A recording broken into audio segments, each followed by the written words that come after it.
마태복음 3장 11절부터 17절 말씀입니다. 나는 너희를 회개시키려고 물로 세례를 준다. 내 뒤에 오시는 분은 나보다 더 능력이 있는 분이시다. 나는 그의 신을 들고 다닐 자격조차 없다. 그는 너희에게 성령과 불로 세례를 주실 것이다. 그는 손에 키를 들고 있으니 타작 마당을 깨끗이 하여 알곡은 곳간에 모아들이고 쭉정이는 꺼지지 않는 불에 태우실 것이다. 그때에 예수께서 요한에게 세례를 받으시려고 갈릴리를 떠나 요단강으로 요한을 찾아가셨다. 그러나 요한은 내가 선생님께 세례를 받아야 할 터인데 선생님께서 내게 오셨습니까? 하고 말하면서 말렸다. 예수께서 그에게 말씀하셨다. 지금은 그렇게 하도록 하십시오. 이렇게 하여 우리가 모든 일을 이루는 것이 옳습니다. 그제서야 요한이 허락하였다. 예수께서 세례를 받으시고 곧 물에서 올라오셨다. 그때에 하늘이 열렸다. 그는 하나님의 영이 비둘기 같이 내려와 자기 위에 오는 것을 보셨다. 그리고 하늘에서 소리가 나기를 이는 내가 사랑하는 아들이다. 내가 그를 좋아한다 하였다. 오늘 본문에 나타나는 예수님의 소개, 세례 요한이 말하는 예수님은 다소 두렵게 묘사되고 있습니다. 본문 12절을 보겠습니다. 그는 손에 키를 들고 있으니 타작마당을 깨끗이 하여 알곡은 곳간에 모아들이고 쭉정이는 꺼지지 않는 불에 태우실 것이다. 세례 요한이 소개하는 메시아는 죄인을 심판하는 권세를 가지신 통치자로 보여집니다. 그런데 이어지는 본문 13절에 나타나는 예수님의 모습은 이와는 조금 어울리지 않는 것 같죠. 심판을 행하려 오신 줄 알았던 그분이 죄인들이 회개하며 들어가는 요단강 물속으로 걸어 들어가십니다. 그리고 죄인들처럼 세례를 받으려고 하시죠. 오늘 이 말씀을 통해서 우리를 위해 물속으로 들어오시는 예수님의 모습을 나누려고 합니다. 예수님께서 세례를 받으시려고 요단강으로 들어오시자 세례 요한은 놀라고 이를 막으려고 하죠. 본문 14절입니다. 그러나 요한은 내가 선생님께 세례를 받아야 할 터인데 선생님께서 내게 오셨습니까? 하고 말하면서 말렸다. 요한의 말이 맞죠. 예수님께서는 회개할 죄도 없으신 분이시잖아요. 메시아로서 오셨다면 오히려 사람들에게, 특별히 세례 요한에게도 세례를 주시는 것이 더 맞는 방향인 것 같습니다. 하지만 예수님께서는 모든 만류에도 불구하시고 물속으로 들어가시죠. 이것이 무엇을 의미할까요? 예수님께서 자신을 죄인들과 동일시하셨다는 것을 보여줍니다. 그러니까 자신을 죄인 중 하나와 같이 여기셨다고요. 예수님께서는 심판의 보좌 앞에 앉아서 회개하라고 명령만 하시는 분이 아니셨다고요. 친히 죄인의 모습으로 우리가 갇힌 감옥 안으로 같이 들어오셨다. 요한의 만류에도 예수님께서는 이렇게 대답하십니다. 본문 15절입니다. 예수께서 그에게 말씀하셨다. 지금은 그렇게 하도록 하십시오. 이렇게 하여 우리가 모든 의를 이루는 것이 옳습니다. 그제서야 요한이 허락하였다. 여기서 모든 의를 이룬다는 게 무슨 뜻일까? 우리는 하나님 앞에 의로운 자로 서야 합니다.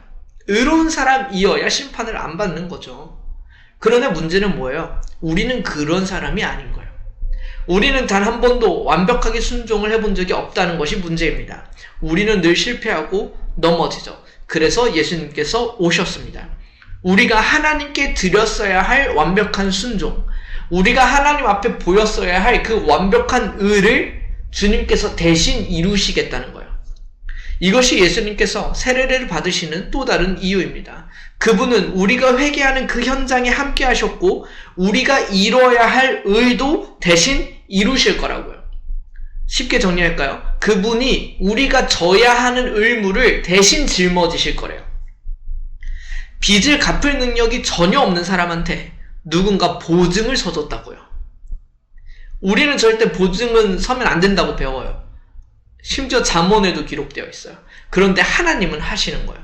우리의 죄의 대가를 치르기 위해 오셨고 우리의 빚을 탕감하시고자 오셨습니다. 그렇다면 오케이 탕감 이렇게 말로만 하면 탕감이 되는 거예요? 그렇지 않아요. 우리의 죄의 모든 대가, 우리가 진 모든 빚을 대신 갚으시는 분이 계시다고요. 그게 지금 세례를 받으러 오신 예수님이에요.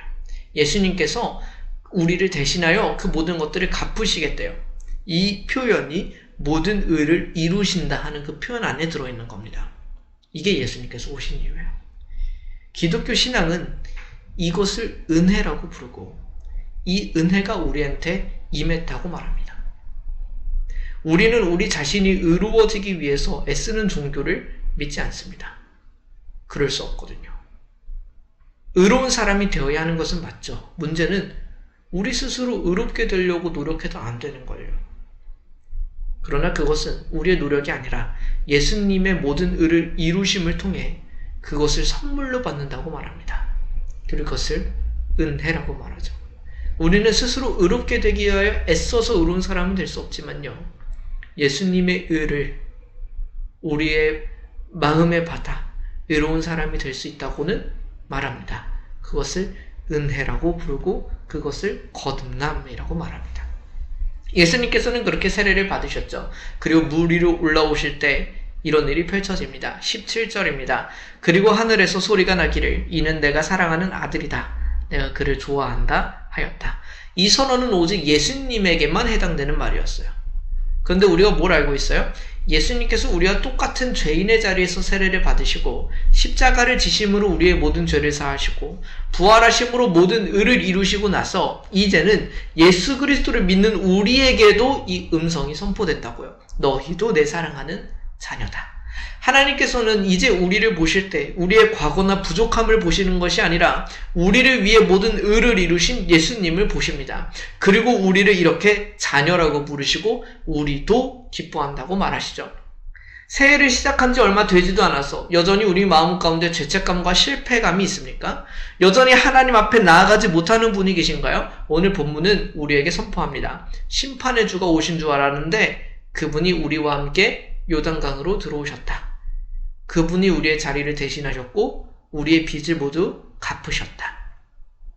우리의 삶 속에서 나 자신의 부족함에 매몰되지 않기를 소망합니다. 우리를 위해 모든 의를 이루신 예수님을 바라보십시오.